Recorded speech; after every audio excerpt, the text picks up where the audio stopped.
Hi, I'm Lisa Gunther with Canadian Cattlemen, and I'm here again today with Kelly Sidoric to talk family transition planning. And Kelly, we were just talking about a mentor of yours off camera a little bit, David Irvine. Do you want to tell us a little bit about how you Sure, met? sure. David is actually the topic of my latest column, and he's offering webinars. And I was very fortunate enough to sit in on one. And it was really, as so much of the time, we're talking about change and transition. And I was very fortunate to meet David in the early to mid 80s. We were taking a workshop, and it was actually called Building the Effective Organization. And it was through Holistic Management, Holistic Resource Management at the time. And they had a 5-day intense workshop on the people side of things. At that time, David was in Lethbridge. He was doing a lot of work working with families in the therapy, family elements. And then he has since moved on to, working with organizations and teams. And he's just an amazing individual. And I've learned a lot from him and have a great deal of respect for him. Yeah, I mean, you just think of what he's contributed over the years to farming and ranching families and that whole sphere. It's very fortunate. Yes, yes. Yeah. One of the people that he references as a mentor, in addition to his mom, because she also worked in that same field, is a gal by the name of Virginia Satir, and she wrote a book called People Making, which is very interesting and one of the earlier reference books that I used when I was studying and learning more about this subject. Great. So, and I mean, I feel very fortunate to be able to talk with you regularly about these things and have your column. And this latest column was on, as you were saying, one of David's recent webinars and just handling the change process. Yes. Transitions. So tell us a bit about that. Well, and certainly it's not something new. People will think that, the topic is one that we keep coming back to, but really that is what succession is about, is navigating that change. And David uses the analogy because they've sold their longtime family home acreage just outside of Okotoks and are downsizing into a smaller space. And, he says that logically, he knew it would be hard and there would be challenges, but he has discovered that it was harder than he thought it was going to be.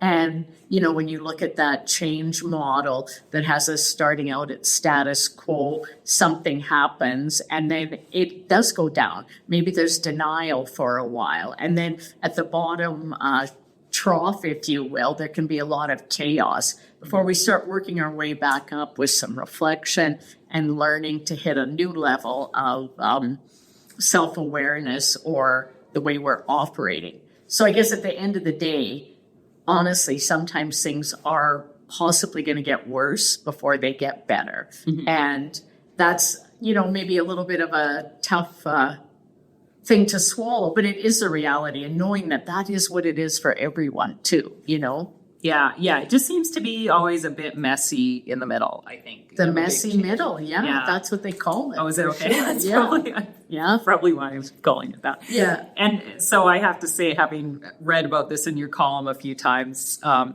actually appreciate a little bit of a reminder and looking at it from different points of view, because whether or not, I mean, even if you're not in the middle of a farm transition, you're going to hit something in your life where there's going to be change. So for sure, you can think, I'm just in the middle right now. It's yes, and that it's okay if this is really challenging at the moment. It isn't. We find our way mostly to come through it to a more positive level, but it will be challenging in the middle part of it.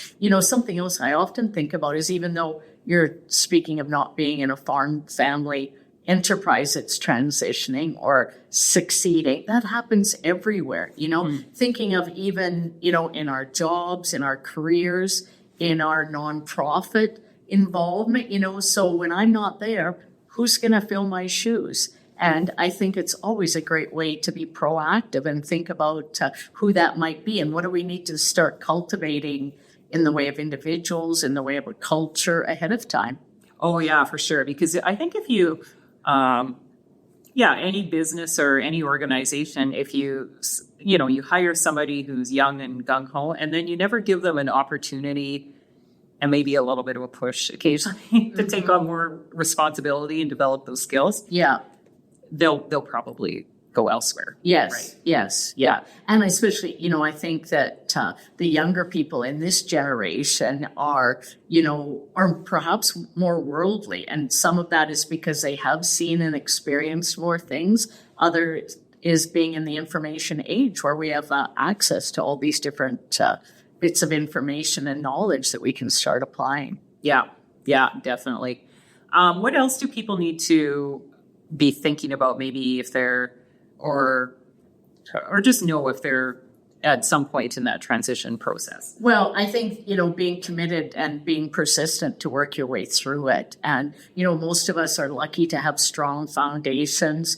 I talk about Gibbs triangle with that, the base of it is trust and acceptance. And even though that can be challenging in our families, that is a strong foundation from which we can work, or whatever organization, hopefully always be building that. That'll ebb and flow too, depending on the circumstances, but working from within that base. Yeah, I think you're right. And it is foundational, right? You can, if you have that, you really can see your way through the messy middle. Yes, yes. And, being open to the idea that it might not actually turn out how you expected or thought it would, but how about if it's even better? That's something to think about too. Yeah. Yeah, we sometimes don't know what life has in store, but it can be surprising in a really good way. True. Yeah. Yeah, great. Anything else you want to add today, Kelly? No, that sounds good. Thanks so much, Lisa. Great, thank you.